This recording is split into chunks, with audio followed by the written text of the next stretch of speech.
Comme ça, c'est qu'ils sont blancs, mais l'enregistrement. Voilà, c'est bon. Donc, ça se trouve à la fin de la parashat Matot. Ça se trouve à la fin de la parashat Matot. Et la Torah dit la chose suivante. Alors, c'est au chapitre 35, je crois bien, chapitre 35, donc de Bamidbar.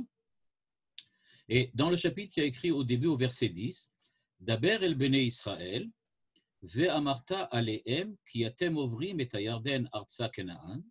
Donc, Dieu demande de parler aux enfants d'Israël et de leur dire, quand vous allez passer le Jourdain, donc quand vous allez passer le Jourdain et que vous allez rentrer donc en Eretz Israël, donc quand vous allez donc rentrer en Eretz Israël, à ce moment-là, eh bien, il y a écrit Ve'ikretem lachem arim. Vous allez choisir 3 villes, enfin des villes, Aremiklat, qui seront des villes de refuge, Tiyena lachem, elles seront pour vous. C'est-à-dire que quand les enfants d'Israël arrivent en Israël, ils ont pour ordre de mettre donc des villes de refuge, d'ouvrir des villes de refuge, pour qui Venas shama rotzeach make nefesh bishgaga, pour que puisse s'enfuir là-bas tout celui qui est un assassin, un meurtrier, make nefesh, donc rotzeach make nefesh, donc quelqu'un qui a tué quelqu'un d'autre, aval bishgaga par erreur. Il a tué par erreur. Donc, qu'est-ce que c'est que ces villes? En fait, il y en avait 3 d'un côté du Jourdain et 3 de l'autre côté du Jourdain. Ce sont des villes qui doivent être chargées, ce qu'on appelle des villes de refuge, dans lesquelles, si jamais il y a un assassin par mégarde qui a donc tué quelqu'un, alors pour pas qu'il soit tué par ce qu'on appelle le Goël Adam, donc pour pas que une personne de la famille vienne l'assassiner lui en tant que vengeance, mais en fait, la Gemara dit que ce n'est pas en tant que vengeance, mais qu'il est envoyé par le Beddin. Donc, quoi qu'il en soit, il doit aller se réfugier et rester dans une ville de refuge jusqu'à ce que le Kohen Agadol, qui vivait à son époque, meure. Donc, il y a un Kohen Agadol qui est là. Ce Kohen Agadol qui est là, quand au moment où il décède, la personne, l'assassin qui était dans la ville de refuge, a le droit de sortir légalement de la ville de refuge et de partir, revenir chez lui à la maison. Mais tant qu'il n'est pas, le Kohen Agadol n'est pas mort, donc il doit rester à l'intérieur de la ville de refuge. Donc, une halakha très simple. Beaucoup plus tard, là donc il y a toutes sortes de détails que la Torah donne sur la ville de refuge, sur la personne qui va là-bas, qu'est-ce qui peut se passer, est-ce que le Goël Adam a le droit de rentrer, pas le droit de rentrer, etc. etc. Bon, on passe toutes ces halakhot-là. Tout à fait à la fin, il est écrit la chose suivante. Velo tachanifu et haaretz. Le mot tachanifu, on va le voir tout de suite, c'est pas clair. Velo tachanifu et haaretz. Asher atemba, dans lequel vous êtes. Atemba, dans lequel vous êtes. Donc, vous devez faire attention de ne pas l'achnif, on ne sait pas exactement ce que ça veut dire, le pays dans lequel vous êtes. Pourquoi? Ki adam, hu yachnif et haaretz. Parce que le sang qui a coulé, donc le sang de la personne qui a été assassinée, yachnif et haaretz. Il va faire quelque chose à la terre. Vela haaretz lo yechupa la dame asher shafachba. Et au pays, à la terre, lo yechupa, on ne pardonnera pas la dame asher shafachba au sang qui a été versé sur elle, qui im bedam shofro, que par le sang de celui qui a versé. C'est-à-dire, on ne peut, il faut faire très attention, de ne pas la chnif et haaretz. Pourquoi? Parce que quand il y a du sang qui a été versé, la terre ne peut vraiment arriver à yechupa, à kapara, donc à l'expiation, que lorsque le sang de celui qui a versé le sang est lui-même versé. Donc, c'est-à-dire quand la personne qui a tué est elle-même tuée. Donc, c'est ce que dit le verset. Donc, je reviens sur ce verset. Vous ne devez pas salir tachanifu, la terre dans laquelle vous habitez. Pourquoi? Parce que le sang, Béhémet, lui, il salit la terre, on va dire ça comme ça, et donc, et pour le pays ne peut pas arriver à expiation pour le sang qui a été versé que par le sang de celui qui a assassiné cette personne innocente. C'est ce que dit le verset Lamed Gimel. Puis dans le verset Lamed Dalet, on dit la chose suivante, on dit « Velo tetame et haaretz » et vous ne rendrez pas impure la terre, Asher Atem Yoshvimba, dans lequel vous habitez, Asher Ani Shochen Betocha, dans lequel moi aussi je réside, qui Ani Hashem Shochen Betor Bene Israël. Parce que moi aussi je réside parmi les enfants d'Israël. Ok, ça ce sont les versets. Ce sont les versets de la Torah. Maintenant, comme vous avez pu le remarquer, les versets Lamed Gimel et Lamed Dalet sont extrêmement obscurs. On ne voit pas très bien qu'est-ce que ça veut dire et qu'est-ce que la Torah semble dire là. Et c'est ce qu'on va essayer de comprendre aujourd'hui. Qu'est-ce que ces versets veulent nous dire? Qu'est-ce que ces versets veulent nous apprendre? Alors d'abord, ce qui est intéressant, c'est que j'ai essayé de voir, puisque c'est effectivement des versets qui ne sont pas très clairs, comment ils ont été traduits. Comment ils ont été traduits. Alors, regardez, je vous ai amené plusieurs traductions et on va voir qu'il y a beaucoup de différences entre les traductions et comment des versets qui, a priori, semblent simples, ne sont pas aussi simples que ça en a l'air. Alors, je commence la première. Dans une Bible chrétienne, je ne sais pas exactement laquelle, hein, mais enfin, ce n'est pas une Bible juive, une traduction chrétienne donc.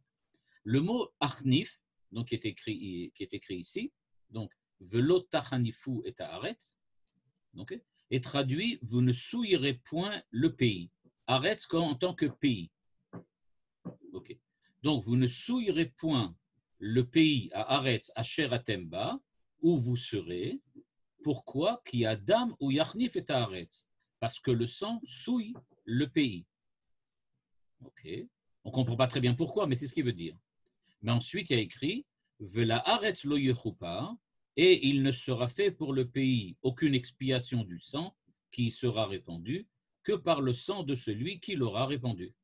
Bon, c'est la traduction qu'on a plus ou moins dit. On a vu donc qu'il y a écrit expiation pour le mot kapara. Ça semble correct. Okay.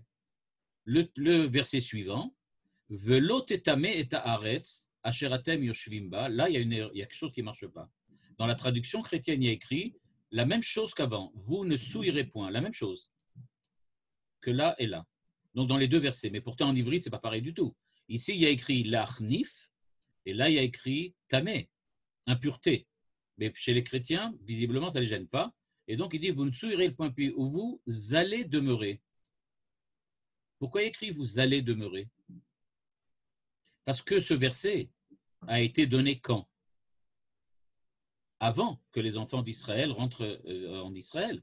Il a été donné avant, puisqu'il a écrit qui atem ovrim et ayardem artsa kenam. Donc, ils comprennent Asher atem yoshvim ba, donc ils traduisent au futur, où vous allez demeurer dans le futur. Parce que pour le moment, vous n'y êtes pas encore. Et évidemment, Asher ani shochen betocha, et où je réside, il a traduit encore une fois au futur et pas au présent, et au milieu duquel j'habiterai au futur. Donc, c'est-à-dire que pour la tradition chrétienne, ça veut dire que ici, on parle normalement de quelque chose qui va se produire dans le futur, donc tout est projeté dans le futur. Et donc, il faut comprendre que vous ne souillerez point dans le futur le pays où vous allez demeurer dans le futur, au milieu duquel j'habiterai toujours dans le futur, car je suis l'Éternel qui habite au milieu des enfants d'Israël au présent, maintenant déjà, bien que au plus tard, au futur, ça sera différent. Je regarde maintenant la Bible de Shuraki. Vous savez que Shuraki aussi est traduit. Et ce qui est intéressant, c'est que, par exemple, Shuraki, qui est un grand ami de Manitou, attendez, là, il veut entrer. Voilà. Et donc, lui, il a traduit ça d'une manière un petit peu, il traduit toujours d'une manière un petit peu poétique. Mais là, on doit remarquer qu'il y a quelque chose d'un peu particulier. Vous ne maculerez pas la terre où vous êtes. Ça, d'accord. On comprend, c'est exactement ça. Maculer, ça veut dire salir. L'achnif, ça veut dire donc salir. On comprend. Très bien. Et donc, il dit, oui, le sang, lui, maculerait la terre. C'est-à-dire que ce n'est pas que c'est au présent, mais c'est une espèce d'expression qui voudrait dire ce sang qui a écoulé risque de provoquer quelque chose de négatif. Puis il continue en disant, pour la terre, le sang qui a été répandu ne s'absout que par le sang de celui qui l'a répandu. C'est toujours la même idée, il n'y a pas de différence. Encore une fois, dans le deuxième verset, au moment où il crie Titame Haaretz, Velotetame Haaretz, il traduit par contaminé. Contaminé. L'impureté, il ne le traduit pas par le mot impureté, mais il traduit par contamination. On comprend que le mot contamination, on est justement avec l'histoire du virus, on connaît ça. Donc, effectivement, il y a une sorte d'impureté. qui apparaît. Donc, en tout cas, c'est comme ça que lui traduit, vous contaminerez la terre où vous habitez, au milieu de laquelle je demeure, au présent. Donc, il a vraiment traduit au présent, sans tenir compte de ce que les chrétiens voient, c'est-à-dire qu'a priori, le verset parle dans le futur, donc il faudrait traduire ce présent par un futur. Lui, il préfère traduire le présent par le présent, c'est-à-dire que c'est aujourd'hui que Dieu est déjà présent dans la terre et il ne faut pas rendre impure la terre. Dans la Bible du rabbinat, qui en général suit Rashi, la Bible du rabbinat en général suit Rashi et les Chachamim et le Midrash, on trouve d'abord une chose, c'est les seuls que j'ai trouvés qui ont fait une traduction juste au moins sur la première partie. Ils ont rajouté la mila de la sorte. Pourquoi ont-ils rajouté de la sorte dans la Bible du rabbinat? Parce que, en fait, dans le verset, il y a écrit Velo tachanifu. Personne des autres Bibles n'a traduit qu'est-ce que ça veut dire ve et. C'est-à-dire que c'est à la suite de ce qu'on a dit précédemment. Et donc, on comprend, à la suite de ce qu'on a dit précédemment au sujet des meurtriers par mégarde, eh bien, il y a maintenant ces deux versets-là. Donc, ces deux versets ne sont pas des nouvelles lois qui sont indiquées dans la Torah, mais c'est la suite de ce qui est dit précédemment. Velo tachanifu. Et c'est de la sorte, si vous faites toutes les halachot concernant le Rotzeach Beshogeg, celui qui a tué par mégarde, si vous faites toutes ces halachot-là, alors, de la sorte, vous ne souillerez point, les Arnif, ils traduisent aussi quelque chose qui a rapport avec ce qui est sale, ce qui est souillé. Le mot Aretz, ils traduisent par pays, alors que Chouraki avait traduit la terre, où vous demeurez, car le sang est une souillure pour la terre, et la terre où le sang a coulé ne peut être lavée de cette souillure que par celui qui l'a répandue. Là, il n'y a pas de différence. Dernier verset, là, on est très étonné. Velo tetamou, ils traduisent le mot touma par déshonoré. A priori, il n'y a pas de rapport.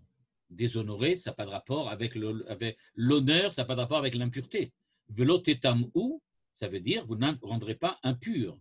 Peut-être c'est parce que les Chazal disent qu'il est absolument impossible de rendre impure la terre d'Israël. La terre d'Israël restera pure quoi qu'il arrive. Donc la Touma ici, c'est un déshonneur, c'est un affront qu'on a fait à la terre. Et donc cet affront qu'on a fait à la terre, c'est un déshonneur donc, du pays dans lequel je résiderai au futur, parce qu'effectivement, ils verront d'après effectivement le fait que ça se passera plus tard et pas encore maintenant. Pardon. Et donc, il termine en disant « Et moi-même, je réside au milieu des enfants d'Israël au présent. » Quoi qu'il en soit, ce qui est intéressant, c'est qu'on voit que quelles que soient les traductions qu'on a vues, les trois traductions, il n'y en a aucune qui semble vraiment attachée à expliquer les mots, et surtout le mot Hanifa, ici, Tachanifu, tout le monde semble dire que ça veut dire Touma. Ok. Maintenant, on va essayer de voir qu'est-ce que le Rav Hirsch va dire sur ces psukim.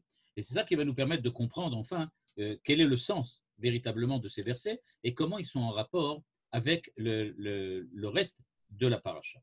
Alors, je vais vous traduire déjà dès le départ qu'est-ce que dit le Rav Hirsch. Le Rav Hirsch, lui, pense qu'il faut faire attention à chaque mot qui est dit dans le verset. Et voilà la traduction, je vous la donner tout de suite parce qu'après ça, on va en parler plus longuement. Il dit que le mot Hanoufa, Hanaf, ça veut dire être hypocrite. Et donc, il traduirait de la manière suivante.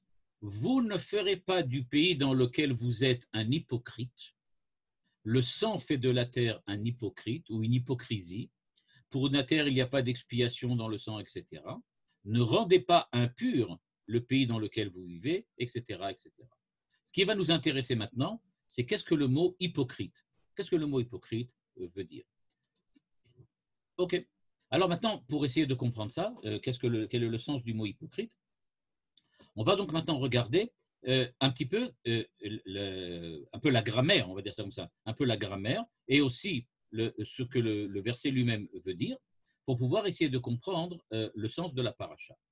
Donc, je vais commencer. D'après le Rav Hirsch, le mot Hanoufa est en général utilisé et c'est comme ça qu'on peut le voir dans d'autres textes du Tanakh, d'après lui. Il cite notamment Yecheskel. Eh bien, il dit, le mot Hanoufa veut dire en hébreu tsavoua, hypocrite. Qu'est-ce que c'est que l'hypocrisie, nous dit le Rav Hirsch? L'hypocrisie, c'est quand l'intériorité d'une personne n'est pas en relation directe avec son paraître, quand l'être de l'homme est incompatible avec le paraître.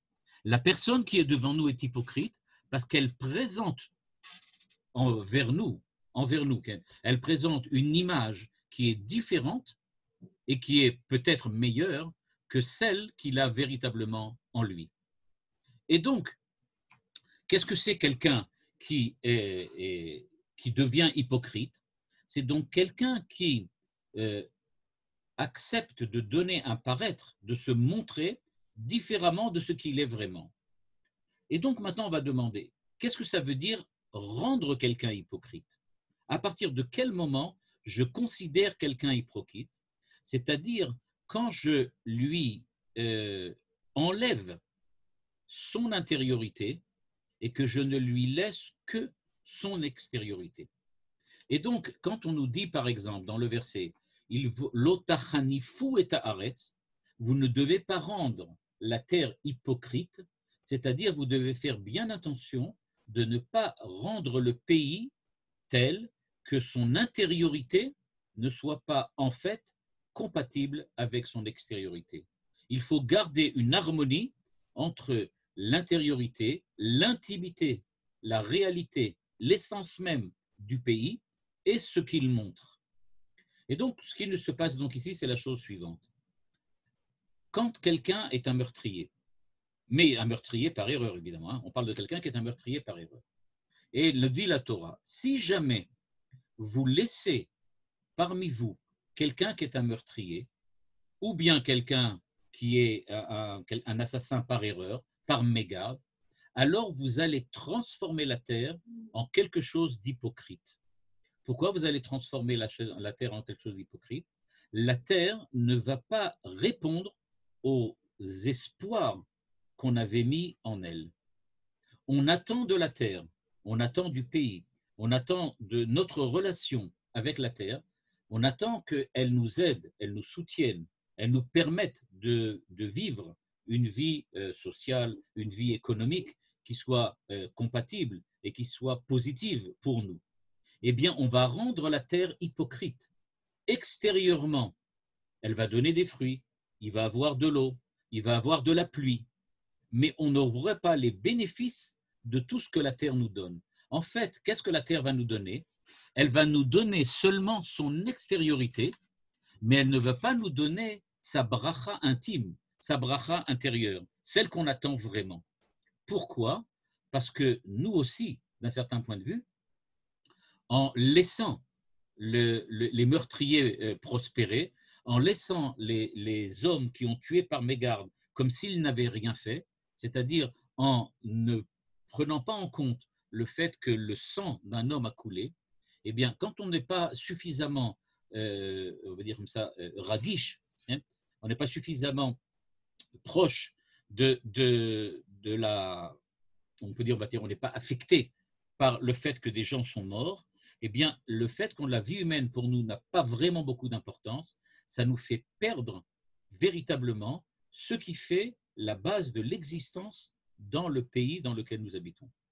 Et donc, la terre d'Eretz Israël, elle est une terre qui réagit, c'est ce que nous dit ici le Rav Hirsch, et ce que dit la Torah, elle réagit au comportement moral de l'homme. Donc, l'otachanifu et haaretz, vous allez, vous, être en fait des hypocrites. Pourquoi vous êtes des hypocrites? Parce que, en fait, en vous-même, vous savez très bien que c'est extrêmement grave que quelqu'un ait commis un assassinat, même par mégarde. Mais vous ne réagissez pas. Vous laissez faire, vous faites comme si vous ne le voyez pas. Eh bien, puisque vous faites comme si vous ne le voyez pas, la Torah nous dit que la terre va continuer à nous donner ses fruits, va continuer à nous soutenir, à nous apporter son soutien, mais en fait, ce soutien, il ne sera qu'extérieur. Il n'apportera pas véritablement la véritable bénédiction que la terre aurait dû nous apporter.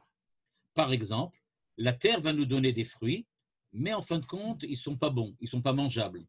Ou bien, il va avoir des récoltes, je ne sais pas moi, il y a des vaches qui donnent du lait, mais le lait je sais pas moi, va s'abîmer. C'est-à-dire que ce n'est pas que les choses vont disparaître, mais c'est que c'est comme devenu comme une hypocrite. La terre va être hypocrite. Elle va faire semblant de nous donner sa bracha. Elle va faire semblant d'être pour nous l'assise et la base de la vie et de l'existence de l'homme sur terre. Et donc, c'est ce que fait la Torah en nous disant ici, ce que nous dit la Torah, on nous révèle, pardon, la Torah en nous disant Lo tachanifu et haaretz. Faites très attention de ne pas vous trouver dans un état pareil. Et pour aller plus avant, on peut essayer de comprendre donc, en fait, l'homme a la Bechira Chofshit. Il a le choix, il peut agir. Et donc, grâce à sa Bechira Chofshit, grâce à son libre arbitre, il doit en fait se trouver et être proche de Dieu. C'est ça le but. Le but, d'après le Rabbi, c'est qu'on s'approche de Dieu, qu'on soit capable d'être en relation avec Dieu. Et donc, le but, on va dire comme ça, la finalité de tout ce qui se développe pour l'homme et en l'homme, c'est pour l'approcher de Dieu. Et donc, qu'est-ce que c'est que le sang d'un homme? Qu'est-ce que le sang d'un homme? Celui qui a coulé, okay? Et celui pour lequel, effectivement, la terre devient hypocrite. Il dit, le sang d'un homme, c'est ce que la Torah dit en disant, le sang qui a d'âme ou a nefesh. C'est l'intériorité de l'homme. On ne parle pas ici du sang dans le sens biologique du terme, dans le sens médical du terme. Quand on dit que le sang de l'homme a coulé, c'est-à-dire qu'on voit bien que ce qui est en jeu, c'est l'âme de l'homme, qui a d'âme ou a nefesh. Ce qui est en jeu, c'est que le nefesh, l'âme de l'homme, c'est précisément le point focal dans lequel il y a la rencontre entre le ciel et la terre, entre l'homme matériel et Dieu. Comment puis-je être en contact avec Dieu? Comment puis-je me mettre en rapport et en relation avec lui? C'est seulement par l'intermédiaire du nefesh. Et le nefesh repose sur ce qu'on appelle Adam, le sang. Donc, faire couler le sang, c'est en fait couper l'homme de sa finalité.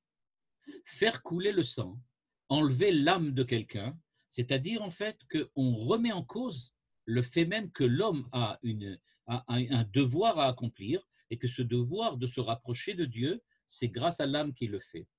Si on se trouve dans une société humaine, qui ne voit pas dans le sang de chacun d'entre nous quelque chose qui doit être sanctifié pour Dieu, c'est-à-dire quelque chose qui doit le mettre en rapport et en relation avec Dieu dans la permanence de la vie et dans la permanence de son existence, si on est une société pour qui, pour nous, le sang n'a pas d'importance, et on ne demande pas en fait des comptes à ceux qui ont fait couler le sang, c'est-à-dire qu'on fait disparaître un homme, eh bien on peut dire d'une certaine manière qu'on a remis en cause le sens même de la raison d'être sur cette terre. Pourquoi sommes-nous sur cette terre? Dieu nous a amenés sur cette terre justement pour être les porteurs et les vecteurs d'un message divin pour l'ensemble de l'humanité. Or, ce message divin, est-ce qu'on peut vraiment le porter, l'amener aux nations et à nous-mêmes, si on ne donne pas au sang, c'est-à-dire à l'âme de l'homme, l'importance centrale qui lui revient? Eh bien, ce que nous dit la Torah ici, c'est que si le sang a coulé et que vous faites comme si vous ne l'avez pas vu, ça veut dire qu'en fait, pour vous, cette relation avec Dieu n'a pas d'importance. Vous remettez en cause la raison d'être d'Israël sur cette terre, qui est de se servir de cette terre comme un piédestal, comme une échelle pour transmettre le message de Dieu au reste de l'humanité. De ce point de vue, on a donc, on peut dire de ce point de vue que la terre, en fait, réagit. Pourquoi la terre réagit? La terre, le pays, c'est ce qui doit nous permettre de prendre pied à l'intérieur des nations. On est une nation, mais si on est une nation qui n'a pas de pays, qui n'a pas de terre, alors on est une nation errante qui n'a pas de place dans l'histoire humaine. Pour avoir une place dans l'histoire humaine, on est nécessairement obligé d'avoir une assise matérielle.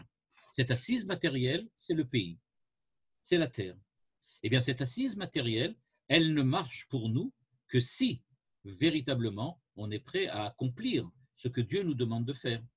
Or, à partir du moment où pour nous le sang qui a coulé, à savoir l'importance de chacun des hommes du pays, que chacun des hommes d'Israël, cette importance-là, nous l'avons perdue, nous ne la trouvons plus, eh bien, en fin de compte, ça veut dire que nous ne sommes plus capables de mettre notre vie au service de ce que Dieu demande, et donc on n'a pas besoin ni le droit de rester dans le pays. Et donc, ce qui se passe, c'est que la terre devient Hanoufa, pardon. C'est-à-dire qu'elle devient en fait hypocrite par rapport à nous, parce que nous sommes hypocrites par rapport à elle. En fait, nous disons à la terre, nous voulons vivre ici. Pourquoi vous voulez vivre ici? Parce que nous avons décidé d'accomplir le message, la mission que Dieu nous a confiée, qui est celle d'apporter un message pour l'humanité. Mais en fait, est-ce que vraiment vous le voulez? Le fait que vous avez maintenant laissé cet homme se faire assassiner sans réagir prouve bien que vous n'avez pas du tout l'intention de faire vraiment ce que Dieu vous demande. Et donc, vous n'avez pas de raison d'être dans ce pays. Donc, ce qui se passe, au moment où nous sommes hypocrites par rapport à la terre, c'est-à-dire que notre intériorité est différente de la manière dont nous comportons dans l'extérieur, c'est-à-dire que nous disons, d'un côté, on n'a rien vu, on ne connaît pas, mais d'un autre côté, on a très bien vu, mais on ne veut pas réagir. Et donc, la terre, elle aussi, devient hypocrite par rapport à nous. C'est pour ça que le Rav Hirsch a traduit « Ne rendez pas la terre hypocrite ». Vous avez fait quelque chose de très grave et vous devez bien vous rendre compte que la réaction de la terre sera de telle façon qu'elle ne vous laissera pas continuer si vous-même vous n'êtes pas prêt à continuer. La suite du verset c'était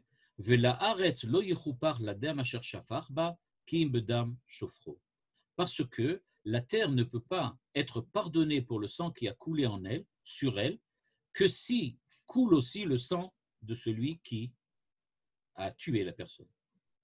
Donc, qu'est-ce que c'est que cette hypocrisie? Eh bien, la hypocrisie ne passera, c'est ce que dit le verset, elle disparaîtra, pardon.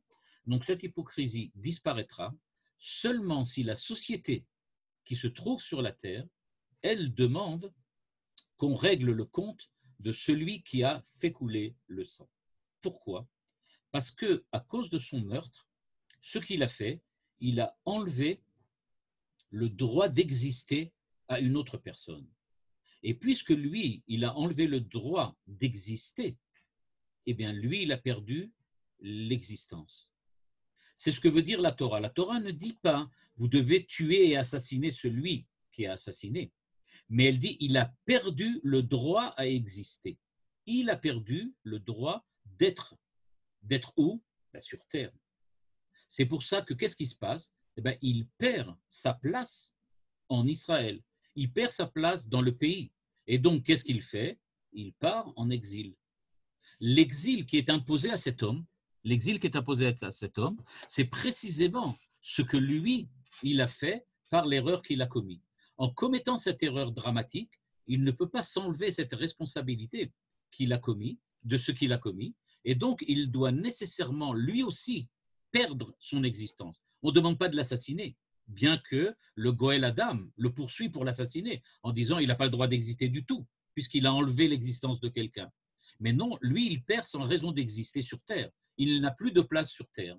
Est-ce que vous connaissez dans la légende des siècles de Victor Hugo, le célèbre poème de Victor Hugo, dans lequel, quand il parle de Caïn qui s'enfuit, et il dit donc que Caïn est obligé de s'enfuir, et en fin de compte, il s'enferme dans sa tombe, et il termine en disant « Et l'œil était dans la tombe et regardait Caïn ». C'est-à-dire que, en fait, ce qui poursuit Caïn, c'est qu'il veut rester sur terre, mais il n'y a pas de place. Sa conscience, l'œil, d'après Victor Hugo, l'œil de la conscience le regarde en permanence. Il ne peut pas rester sur terre. Il n'a plus aucune place sur terre. Eh bien, c'est pour ça qu'on a créé les villes de refuge. Les villes de refuge, ce n'est pas pour le punir. Les villes de refuge, on va le voir plus tard après encore, les villes de refuge, ce n'est pas pour le punir, mais c'est pour lui donner une place dans le monde. En fait, lui, et il est comme quelqu'un qui a fait quelque chose de honteux et qui ne trouve aucune place dans le monde. Il cherche à s'enfuir. Il ne peut plus rester là où il est. Il ne peut plus rester face aux autres hommes. L'erreur qu'il a commise est tellement grande qu'il n'a plus de place sur cette terre. Le seul endroit qui lui reste pour vivre, c'est cette ville de refuge. C'est la seule chose qu'il a en lui. C'est là où il peut véritablement retrouver sa place. Donc, la ville de refuge, c'est donc en fait pour lui permettre de trouver quelque part un endroit où il est. Le Retzach Bemezid, c'est-à-dire celui qui a vraiment tué avec, préméditation, celui-là, évidemment, c'est extrêmement grave. Lui, c'est quelque chose d'encore beaucoup plus grave que celui qui a tué par mégarde. Mais Becholzot, même pour celui qui est par mégarde, on en voit dans le Galout, par contre, celui qui a tué par méditation, lui, il n'y a pas le choix, il n'a plus aucune raison d'être et de vivre, et donc il doit nécessairement mourir. Je peux rappeler juste un truc, une fois que j'avais entendu quelqu'un, j'avais été au Shiva du fils d'un ami qui a, je crois qu'il avait 4 ans ou 5 ans, enfin un petit garçon. Je ne me rappelle pas exactement l'âge qu'il avait, mais enfin c'est un petit garçon. Et il s'est produit un malheur. Il était sur le trottoir, il a perdu l'équilibre et il a glissé et il est tombé sur la chaussée, sur la route. Et au même moment, il y avait un bus qui roulait et le gosse est tombé entre les roues avant et les roues arrière. C'est-à-dire que le chauffeur n'a même pas vu qu'il a tué ce pauvre gosse. Et donc, il a tué le gosse sans s'en rendre compte. Eh bien, ce chauffeur-là, qui en fait n'a rien fait, il est exactement dans le cas de ce qu'on appelle shogeg. Il n'a rien fait, il n'a fait aucune erreur. Comment il ne l'a même pas vu, il ne pouvait pas le voir, puisque lui, il avançait et que le gosse est tombé au milieu. Eh bien, quand je l'ai vu, il était là au Shiva, il est venu au Shiva de ce jeune gosse, de ce jeune enfant. Eh bien, on pouvait voir sur son visage qu'il n'avait pas, lui, de ville de refuge pour se retrouver. Il n'avait aucun endroit pour se réfugier. Il était détruit complètement de l'intérieur. On voyait, il était complètement apathique, complètement truc. Il a fait quelque chose qui est terrible, mais il n'a aucune capara possible. C'est fini. Il a fait ce qu'il a fait et rien ne peut en fait expier. Ce n'est pas vraiment une faute parce que ce n'est pas prémédité, mais il a fait ce qu'il a fait. La possibilité d'aller dans une ville de refuge, c'était vraiment pour celui qui était à l'époque, donc à cette époque-là, c'était une possibilité de pouvoir trouver une place. En fait, ce chauffeur-là, il n'a plus aucune place. Il ne peut plus se mettre nulle part. Il ne sait plus vraiment où il peut en fait aller. Il faut rappeler que pas Adam Arishon, pardon, mais Noach, le Rav Hirsch le rappelle. Je ne sais pas si vous vous rappelez les premiers versets de la Parashat Noach, pas les premiers, pardon, les derniers versets de la Parashat Noach, après que Noach soit sorti de l'arche et qu'il soit venu, et l'histoire du vin et compagnie, au moment où il va sortir de l'arche et qu'il est dehors, Dieu donne un certain nombre de lois, ce qu'on appelle les lois noachiques, les lois noachides. Et donc, qu'est-ce que dit Dieu dit à Noach et à ses enfants, au moment où ils sortent, c'est-à-dire, on va dire de cette manière-là, au moment où ils prennent pied sur terre. Donc le déluge vient d'être un truc, ils viennent prendre pied sur terre. Au fond, ça ressemble en fait aux enfants d'Israël qui prennent pied sur leur terre. Donc on est dans une situation équivalente. Les Noirs sortent de l'arche et ils prennent pied sur terre. Et parallèlement, les enfants d'Israël sortent du désert et ils vont prendre pied sur terre, sur la terre d'Israël. Eh bien, à eux aussi, aux enfants de Noach et à Noach lui-même, Dieu s'adresse et qu'est-ce qu'il leur dit? Ach et damchem le nafshechem et drosh, shofer dam adam ba adam damo yishafer, ki betzelem elokim asa et adam. Ça se trouve au chapitre 9, versets 5-6. Eh bien, qu'est-ce que nous dit la Torah? Elle nous raconte que Dieu, au moment où Noach prend pied sur terre, il lui dit, sache, cette terre ne te soutiendra, elle ne sera pour toi un lieu, une place, un endroit pour vivre, tu peux trouver une place dans l'existence que si tu respectes la vie humaine. Le fait de ne pas respecter la vie humaine t'enlève toute raison d'être sur cette terre. Tu n'as plus aucune place ici. Et donc, on voit que de la même manière, les enfants d'Israël vont rentrer dans le pays, vont rentrer dans Eretz Israël, eh bien, on lui dit, si vous voulez vraiment que la terre soit avec vous, qu'elle vous aide, qu'elle soit là pour vous soutenir dans votre effort pour être meilleur, eh bien, vous devez nécessairement la Ares lo yichupar le dam asher shafarba ki im damo shofro. Le respect de la vie humaine, c'est quelque chose d'exceptionnellement important. On ne peut pas remettre en cause la vie humaine. Donc, aussi bien Noach que les enfants d'Israël reçoivent tout de suite une injonction de faire attention à la vie humaine et de ne pas ne pas la remettre en cause. Dans le deuxième verset qu'on avait vu tout à l'heure, je vais remettre les versets pour que vous voyez, il y a une différence auquel on n'a pas tellement fait attention. Et dans ces versets auxquels on n'a pas fait attention, voilà, j'espère que vous le voyez maintenant. Est-ce que vous voyez vous voyez les versets? Je reviens sur les versets au début. Voilà. Vous les voyez? Oui, on les voit. On les voit? Ok, très bien. Alors voilà, regardez bien. L'otachanifu et ta'aret. Maintenant, on va traduire comme le Rav Hirsch. Vous ne rendrez pas la terre hypocrite, asher atemba, dans lequel vous êtes. Dans le deuxième verset, vous ne rendrez pas impure la terre, asher atem yoshvimba, pas dans lequel vous êtes, mais dans lequel vous résidez, okay? Dans lequel vous habitez. On avait vu que c'est comme ça que Shuraki, par exemple, il avait parlé. Vous contaminez la terre où vous habitez. Ici, vous allez demeurer, okay? Dans la terre où vous allez demeurer. Et dans la Bible du Rabbinat, il dit aussi, vous habitez. Okay?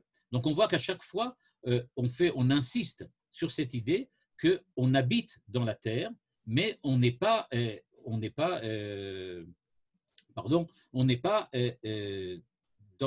sur cette terre-là simplement. On n'est pas de là-bas. On habite dedans. On est vraiment là-bas.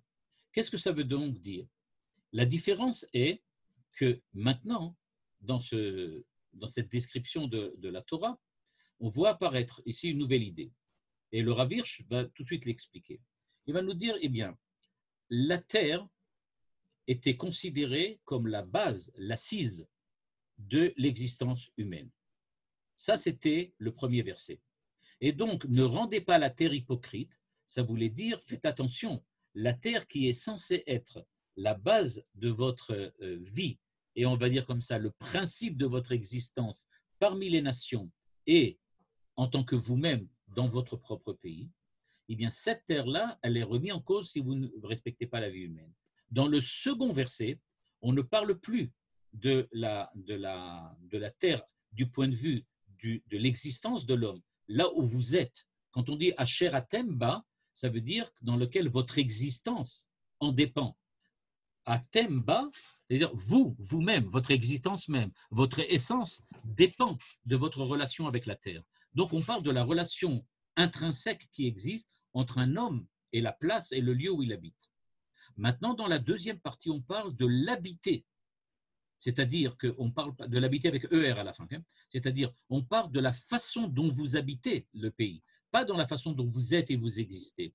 Et donc, il s'agit maintenant de la terre comme principe, plus de la vie et de l'existence, mais de la résidence et donc de la Shekhinah.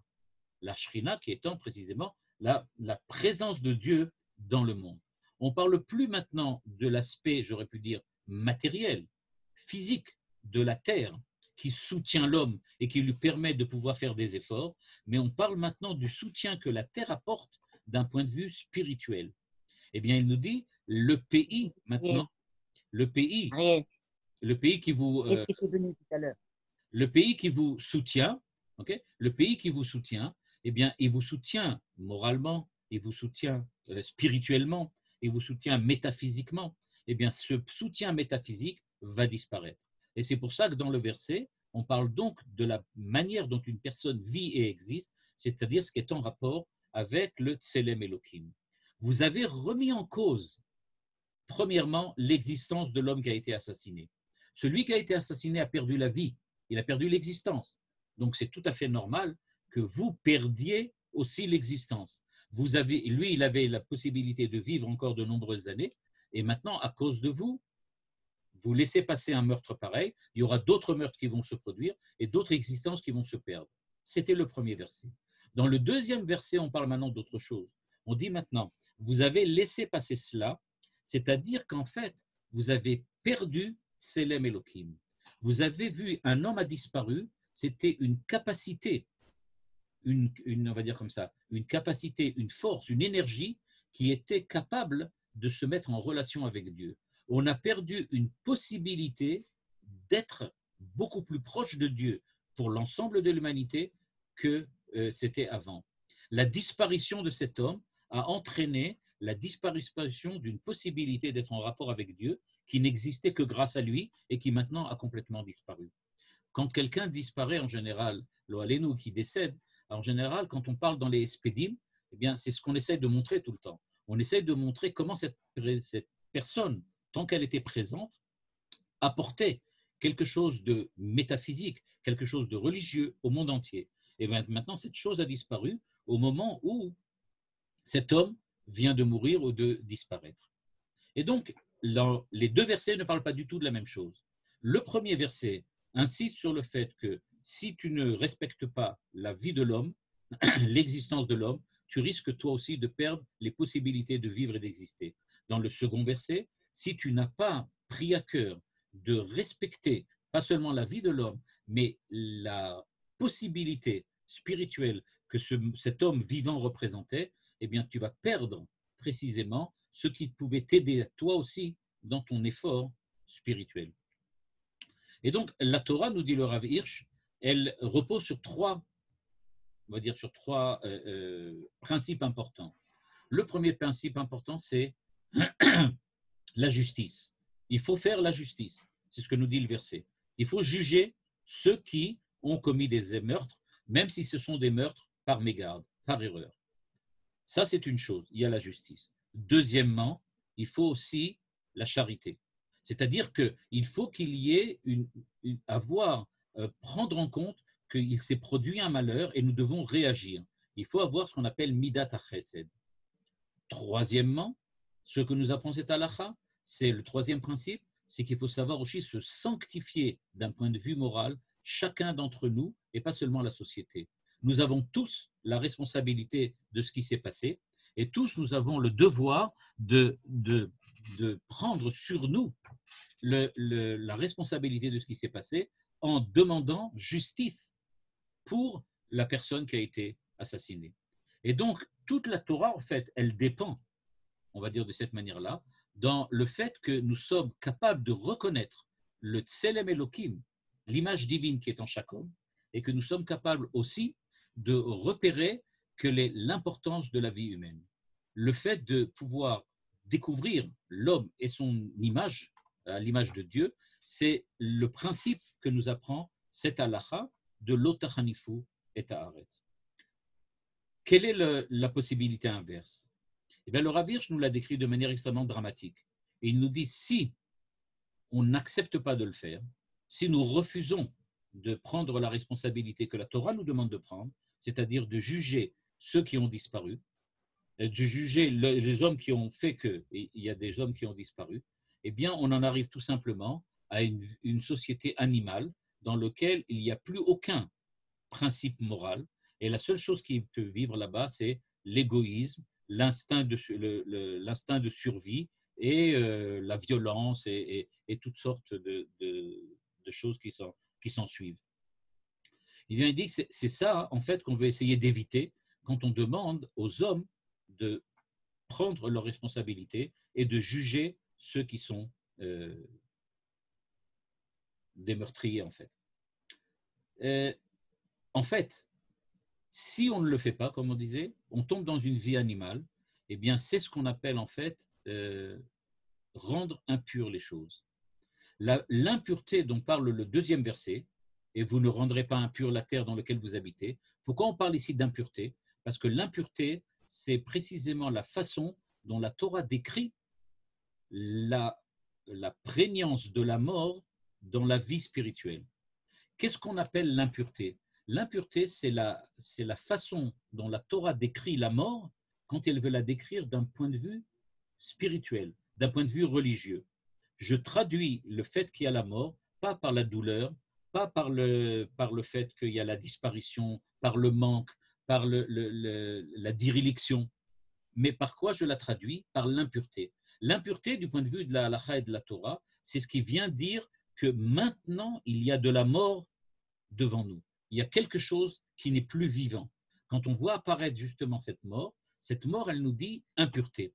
La véritable source d'impureté, c'est le cadavre.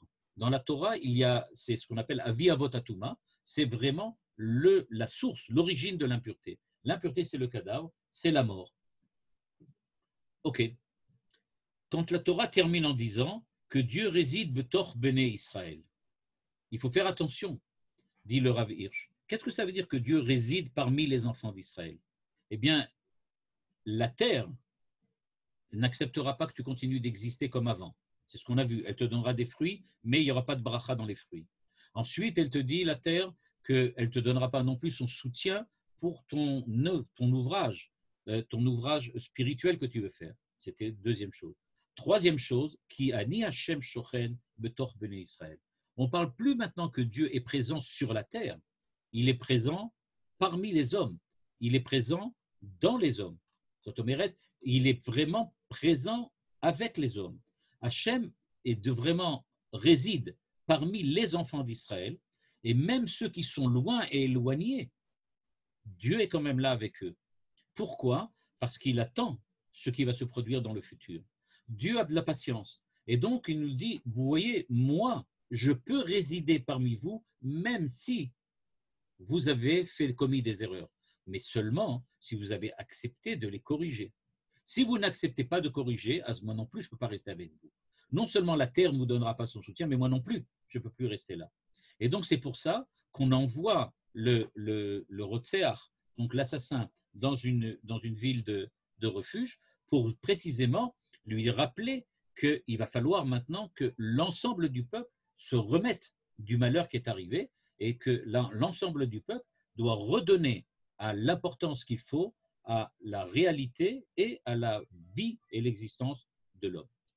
Ce qui reste encore à expliquer, dit le Rav Hirsch dans son commentaire, c'est de nous dire, ok, on a compris que la ville de refuge, ce n'est pas une punition. On a compris que c'est le seul endroit où il peut vivre, mais pourquoi on doit attendre le Kohen Gadol? Quel rapport avec le Kohen Gadol? Pourquoi le Kohen Gadol doit-il être la clé de l'entrée et de la sortie de cet homme? A priori, tant qu'il n'a pas de place sur terre, il n'a pas de place, et maintenant il n'a pas de place. Alors la première idée, c'est l'idée qu'on retrouve dans beaucoup de Mefarshim, c'est de dire, oui, le Kohen Gadol, il aurait pu prier pour que les gens ne leur arrivent pas des malheurs, c'est-à-dire celui qui a tué par erreur, par exemple. Alors il aurait pu prier pour lui.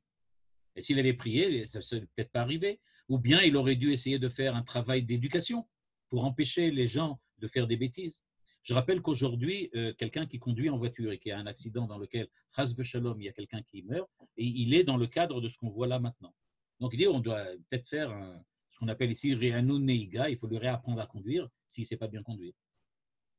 Et donc, ce que nous dit la Torah, dit le Rav Hirsch, c'est qu'en fait, tuer quelqu'un par mégarde, être un assassin par erreur ou par mégarde, c'est en fait être à l'opposé du Kohen Agadol.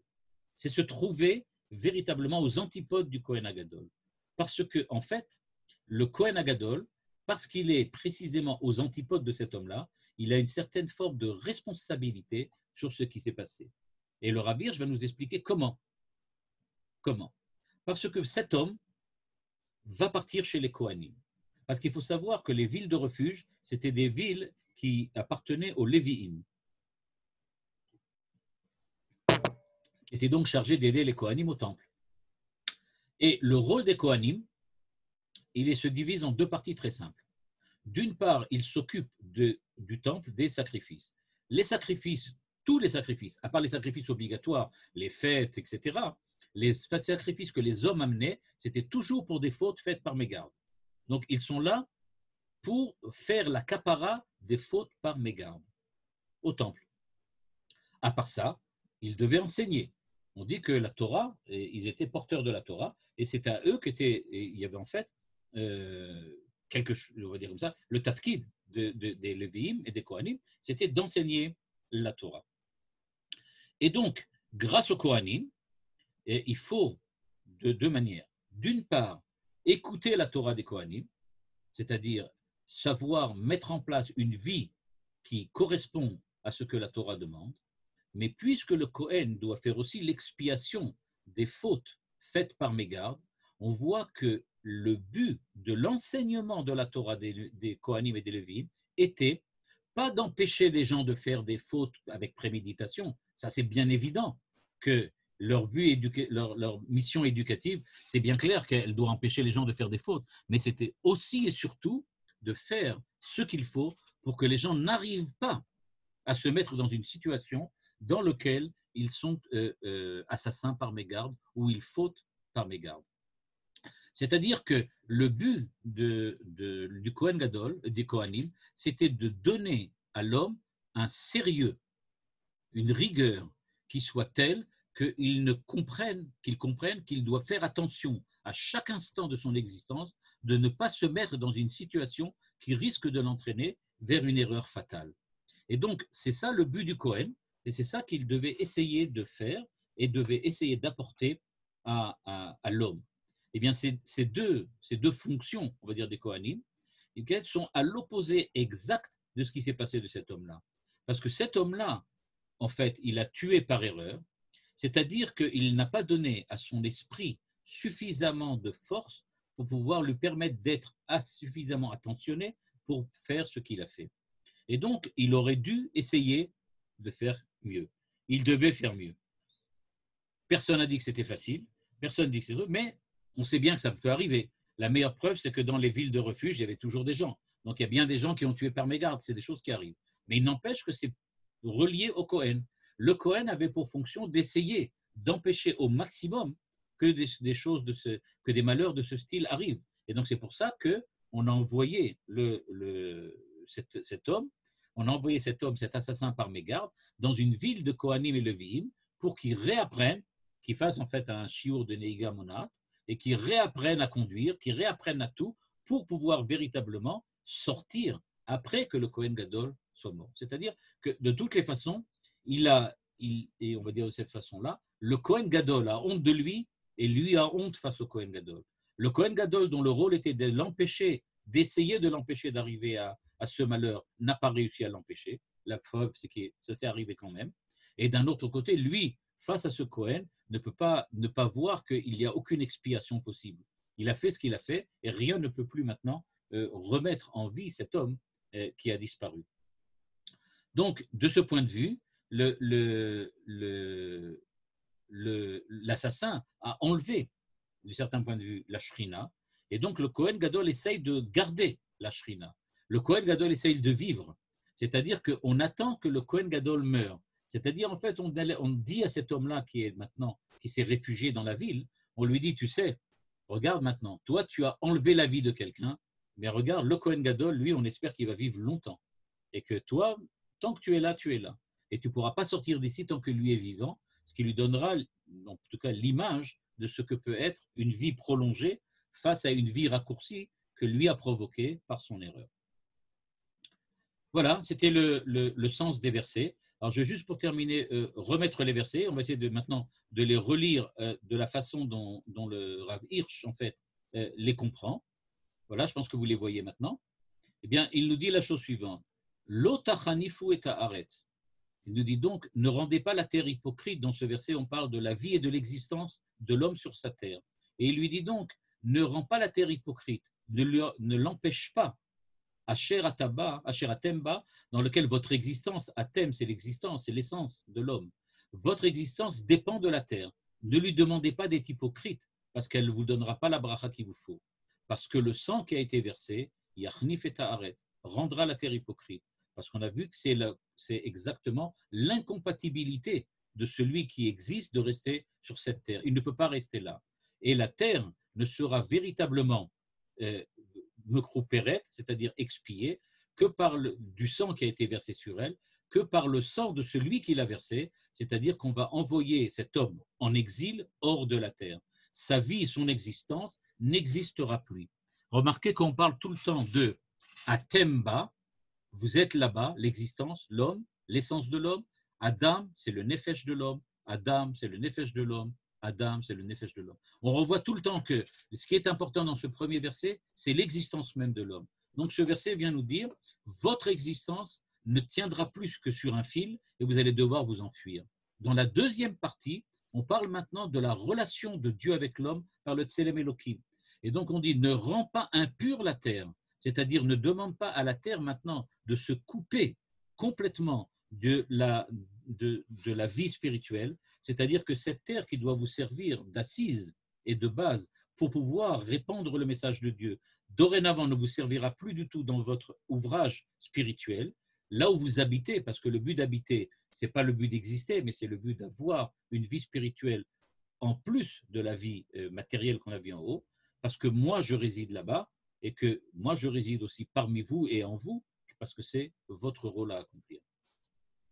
Donc voilà, c'est le sens que le Rav Hirsch voit dans ce verset et qui nous apprend en fait, en résumé, l'importance de la vie humaine et le fait que l'homme a besoin d'une place pour être et pour exister, et que cette place en fait est remise en cause à chaque fois que lui-même remet en cause l'importance de la vie humaine. Voilà. Maintenant, si vous avez des questions, ou bien si vous voulez des éclaircissements auxquels vous n'avez peut-être pas, ou je n'ai peut-être pas pensé, quoi.